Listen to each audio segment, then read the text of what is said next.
Hi there. Hey, this is Dr. Tech, finally getting around to talk about the key or the solution of the second exam for cisp 440. So let's go ahead and get started with question number one. All right, so I'm going to, okay, as you guys are waiting, I'm flipping my computer to become a tablet. Okay, so there we go. All right. So let's go ahead and start with this question. Um, if we're using proof by contradiction with resolution and CNF, the first thing we need to do is to convert psi into a CNF. So here's psi, and the first thing we convert is the implications. So it becomes the negation of the first or the second. Okay. So we're not going to do anything other than that. Um, So negation of the first or the second. Okay, and extra parentheses are always going to be helpful to clarify in the derivation. So the next step is to take care of any negation on the outside of an operator. So that would apply to this part here. So we now have not R or Q, the whole thing, and then we have another OR, and then we apply the negation to the inside. So that becomes the negation of R or the negation of P, and then the whole thing or the negation of Q. I'm dissolving this pair of parentheses because when you have a whole bunch of ORs, it doesn't really matter.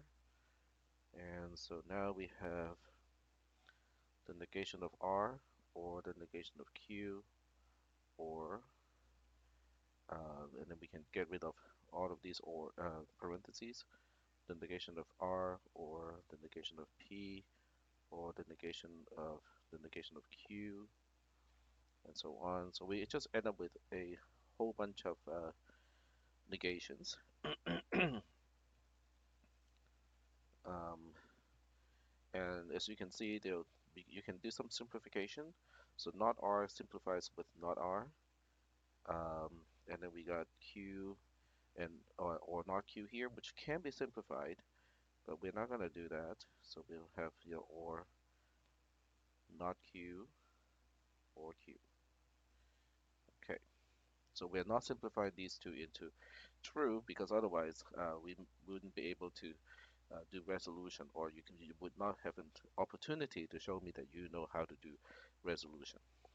Then the next step is to look at phi 0, but this time we need to negate phi 0, which is the theorem to be proven. So that becomes the negation of R and Q, and we apply De Morgan's law. This becomes not R or not Q,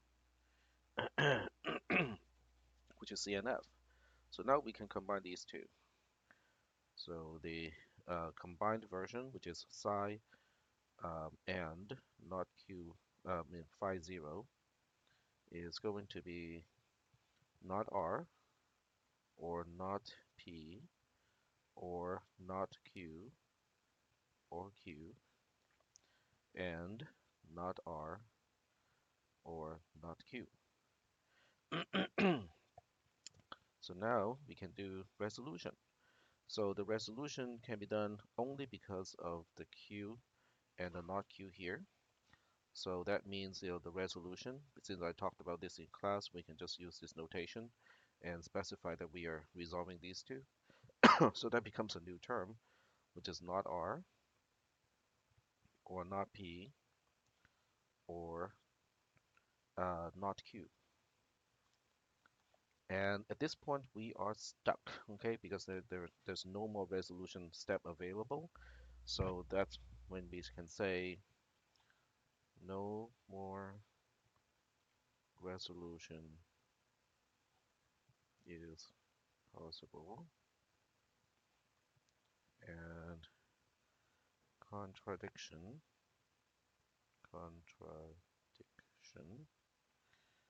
is not reached. So we can now conclude phi 0 is not a theorem. Now, alternatively, for those of you who absolutely say that, but I really need to simplify. Okay, fine. Then you just simplify this whole thing to a 1. Then you still have to go through the steps of saying phi and psi and phi 0 is now true and not R or not Q. You still have to go through that step, and then you still have to come to the conclusion that there's no more resolution is possible, and contradiction reached. Phi 0 is not a theorem. So either way, okay, so in both uh, steps here, whether you uh, conclude to true or not, you still have to get to the last part here, which is the conclusion that no more resolution is possible, and as a result, the phi 0 is not a theorem of psi. So apparently I left a little bit too much space for this question. Number 2, okay, I like this one. So in question number 2, it asks about in a dungeon room, a player is to choose 9 different potions out of 36 unique potions from a shelf and drink them in sequence. Potions can interact, so the order of consumption is significant. How many ways can a player select and drink potions? Okay, so there are basically 2 subproblems involved here. Well, you can look at it as one single problem, or you can say 2. Okay, so so option A is to say because ordering is important,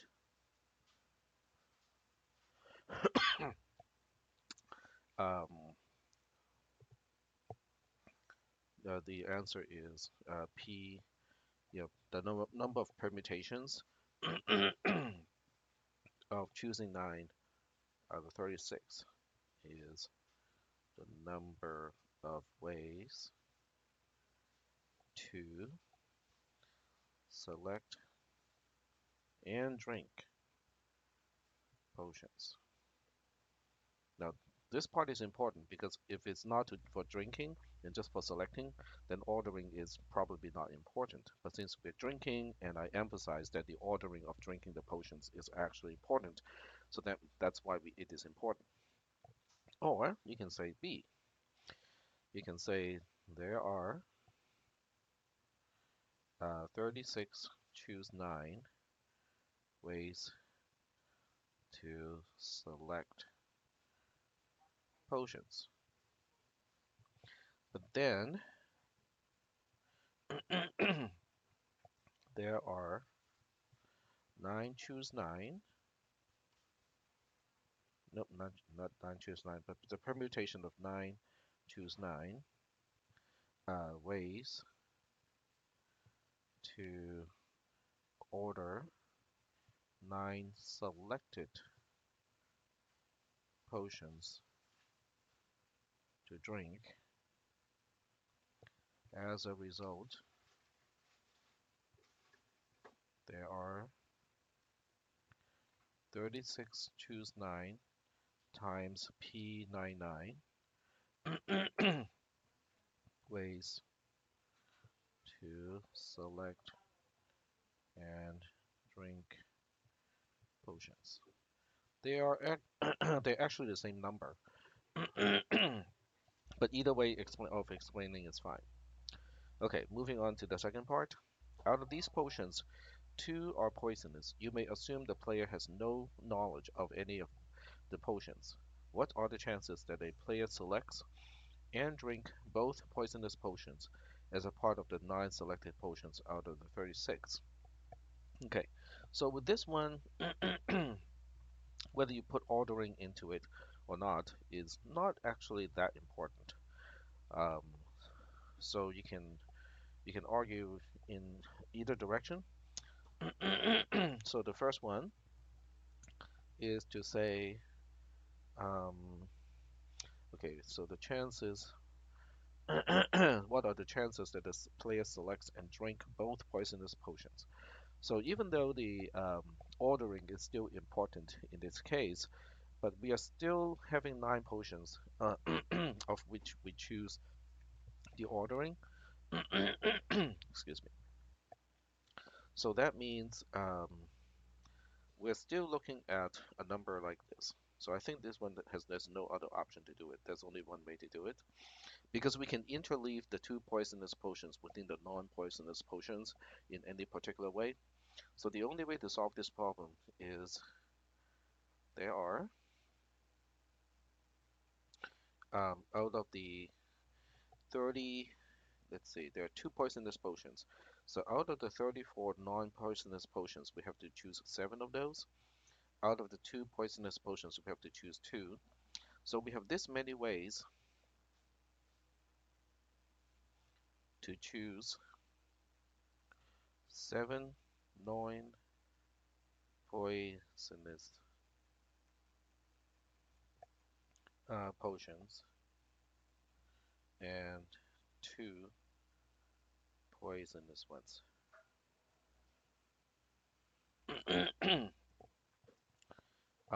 And then there are P99, which is basically 9 factorial ways to drink these 9 potions.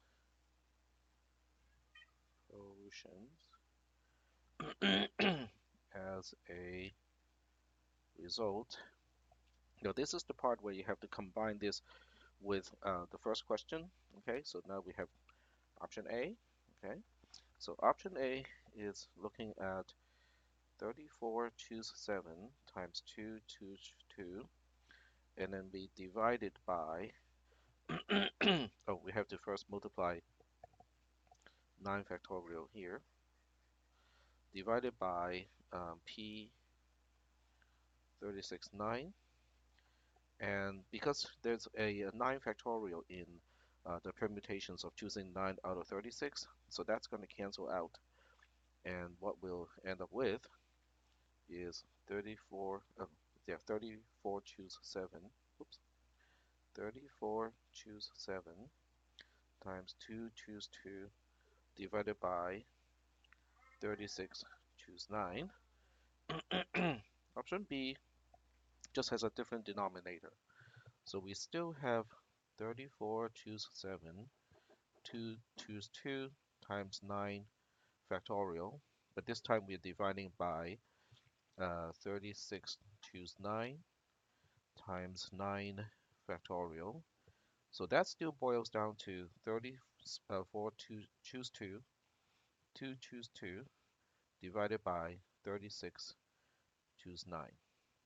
So regardless of how you answer the first part of the question, the second part would still end up as the same equation, same formula. The third part is actually a little bit more interesting. So the third part says the 2 poisonous potions must be drunk in succession in order to kill the player. So out of the 9 potions, so the way we have to look at this is now we combine the 2 poisonous potions. Okay, this is my skull here. This is another skull here. Okay, so you combine the 2 poisonous potions as if it is just one.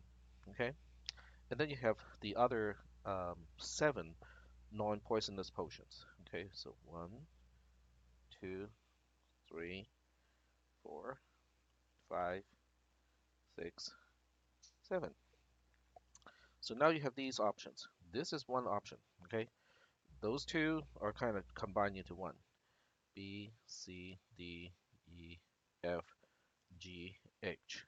So now the question is, out of A to H, how many ways can you rearrange these items?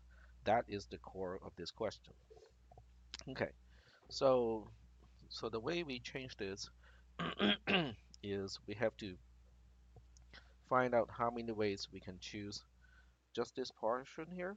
Okay, So if you just look at the number of combinations where ordering is not important, there are choose two ways to select the two poisonous potions. Because there are exactly two potions that are poisonous and you need both of them, so there's only one way to get those. Now, the other part, we have seven non-poisonous potions. There are 34 choose seven ways to choose the non-poisonous potions. So when we look at this from the perspective of combinations where ordering is not important, it's still the same number.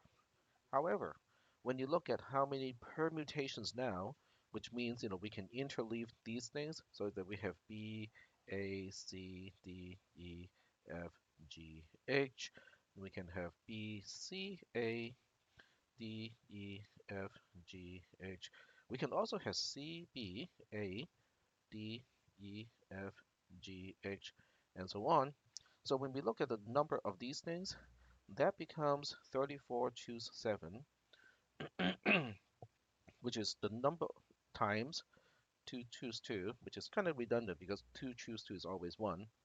This is just the number of ways of selecting 9 potions out of the shelf from which there are 2 that are poisonous. But when you look at how many ways we can rearrange these things, because we're considering A as just one option, so now we only have 1, 2, 3, 4, 5, 6, 7, 8 things.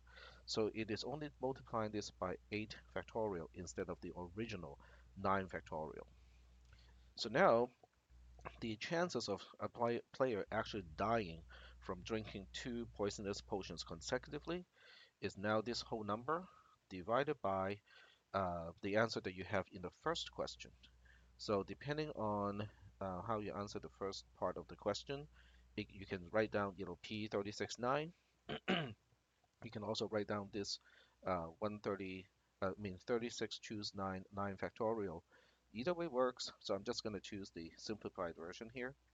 So there are 36 choose 9 ways of selecting 9 potions, and there are 9 factorial ways to rearrange out of those 9 potions. So this becomes the final answer of the third part of this question. Question number 3 of 5. Prove by contradiction that the following is true for all Boolean values P, Q, and R. So, and there are certain restrictions here. Be sure to show all steps of proof by contradiction as well as Boolean algebra. So you have to show all the steps. Note that you cannot use resolution because we're trying to prove that resolution works. So you cannot just use proof by resolution to prove this one. Furthermore, you cannot use the proof in the module for resolution because it is a direct proof. So there is one direct proof that I used in class. And you cannot use proof by truth table because that is not proof by contradiction either. All right, so what we need to do is to say this is our phi, which is the theorem to be proven. So we now need to look into the negation of phi. So that's the first step. So we just put a negation on this entire thing. So we have P, oops, undo, there we go, P or Q, and not Q or R. And there's a hidden pair of parentheses around this whole thing, implies P or R here. Excuse me. Okay, as usual, the first step is to get rid of the implication. So now we have the overall negation, and then we have another negation over the logical end.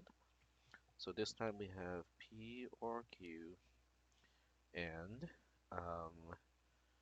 not Q or R.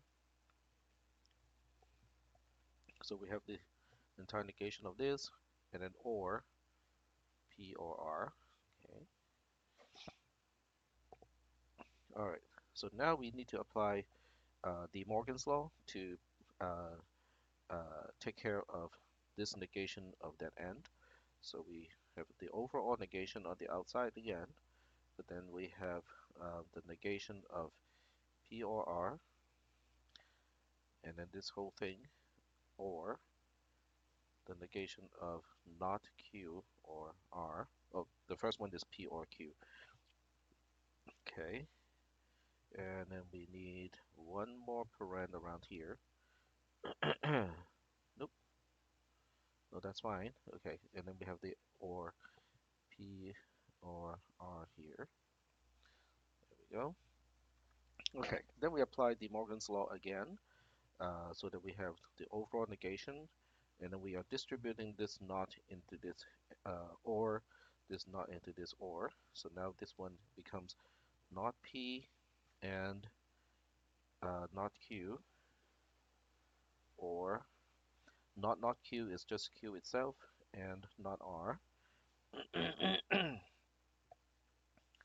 And then we have another or, which is P or R. Okay, I'm dissolving this pair of parentheses because they are not needed in an overall um, or. So at this point we have um, this negation on top of a whole bunch of ors. So we can now apply De Morgan's law again. So now we have the negation of not P and not Q, um, the whole thing, and the negation of um, Q and not R, and then we have NP, and then and not P and not R. Okay, because we have to distribute the negation to every single term. And then we can apply De Morgan's law yet again to distribute this not into this or, and then this not into this and. Um, so that becomes not P, which is P, and then we have a or not Q, which is just Q, and so here we have not Q or R, because we have double negation on R, and then we have and not P and not R. All right. So that means, to make this entire thing true, we have to make sure that R is false, P is also false. So if P is false, um, then Q has to be true for this term to be true. If then not Q has to be false. But if not Q is false, but R is also forced to be false, then this term is going to be false as well. So at this point, we kind of intuitively know that we have a contradiction, but it's not spelled out yet. So let's go ahead and try to spell out that contradiction. Let's see here. We can use, let's see, I'm just trying to see if simplification can be used here, and the answer is no, it cannot be used. So we have to use a distribution at this point, and I'm trying to figure out uh, which distribution method is going to work out the best.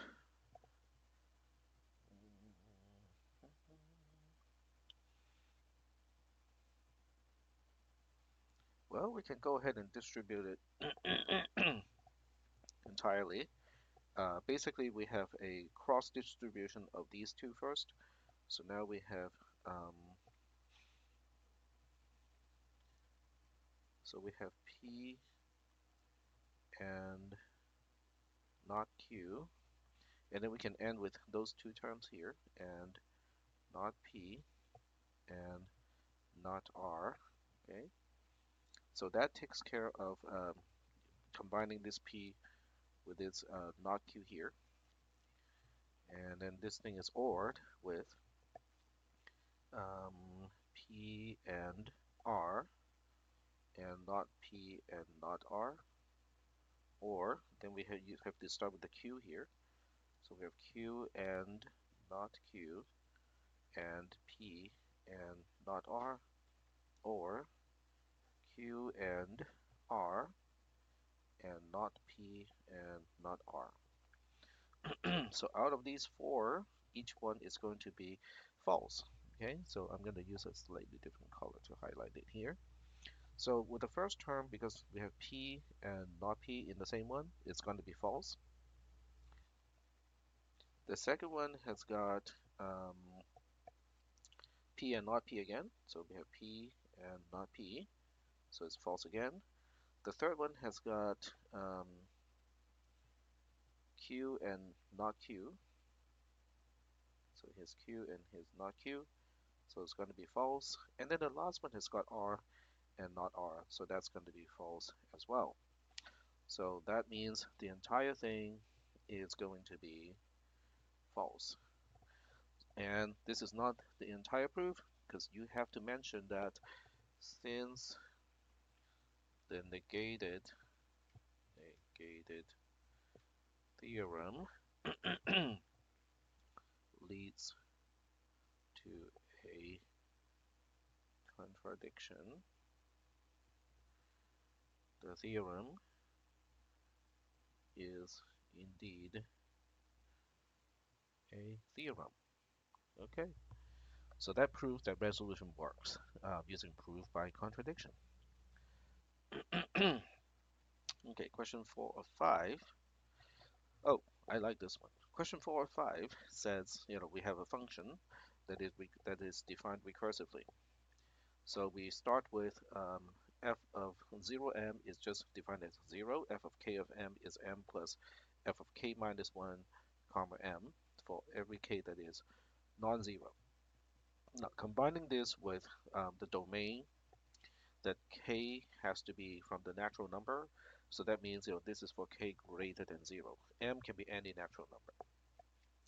And so we first use the recursive definition to find out what the exact values of these things are. Okay, so we'll first state that f of 0, 5 using the base step here is by definition a 0 because it fits the base case over here. F of 1, 5, we have to use the recursive definition, so that becomes 5 plus f of 0, 5. So that means it is just 5. F of 2, 5 is 5 plus f of 1, 5. And since we already know that f of 1, 5 is just 5, this becomes 5 plus 5, which is 10. Okay. Do you see a pattern? Well, it looks like we're just multiplying the first operand and the second operand of f. So the pattern is so so I already state the pattern here. Okay, so we have to prove that now. Okay, so now to prove f of nm is n times m, we have to use the base case first. Oops, not based, it's base. Okay, base case is when n equals to 0. Okay, so when n equals to 0, f of nm is 0, which also equals to n times m. Okay, so you have to associate the definition with um, what we think it is. So, so those two have to be, you have to establish the equality. For the base case, it's pretty easy to establish that equality. So now for the induction step. So for the induction step, you have to first make an induction assumption. So we say induction assumption. Oh, okay. Let's fix that.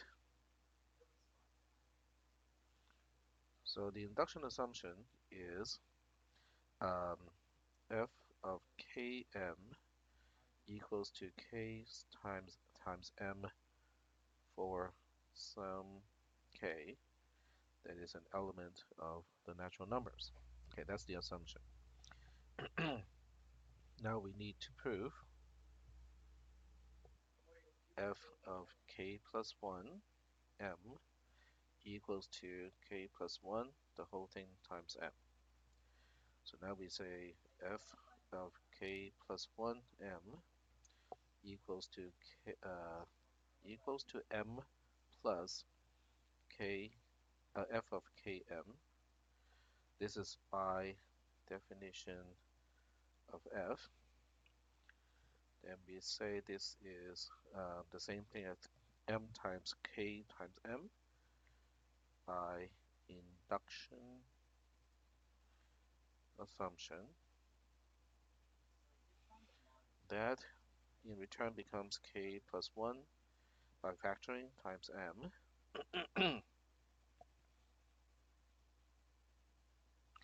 And that's it. This is the end of the proof. All right, so last question here, number 5. So for question number 5, we have a network protocol that sends 1024 byte packets. So the first thing we need to do is to turn everything into bits. Okay, so we are transmitting 8,192 bits here. We make a very cheap bit counter that is only capable of figuring out whether there are exactly 16 bits of error within those 8,192 bits. So once again, it now becomes a coin flipped problem because one bit can either be transmitted correctly or incorrectly. So it's kind of a coin flip kind of issue. The tech sets up an experiment to send UDP packets and cross-check received data for exactly 16 bits of error. I also set up a cheap counter that stops the experiment when exactly 64 UDP packages, each with exactly 16 bits of errors, are counted. Okay, so now we need to set up an equation because the last part of the question is we have what is the probability p that each bit is transmitted correctly. So now you have to set up an equation that looks like this. Okay, so you have to say that out of 8,192 bits, if I can say, if I can only say whether exactly 16 bit is correct or not, then we have 8,192 to 16. Okay, so in that case, we have p to the power of 8,192 minus 16. This represents the number of bits that were transmitted correctly, and then 1 minus p to the power of 16 is representing the bits that were transmitted incorrectly. So this alone is representing the probability of um, transmitting a 1024 byte packet in which there are exactly 16 bits of error, based on what we know about the probability of transmitting a single bit correctly. But what we observe is 64 out of 48,587 packets. Okay, so now we make this equation here, um, and we just need to solve for p, and that will be the answer.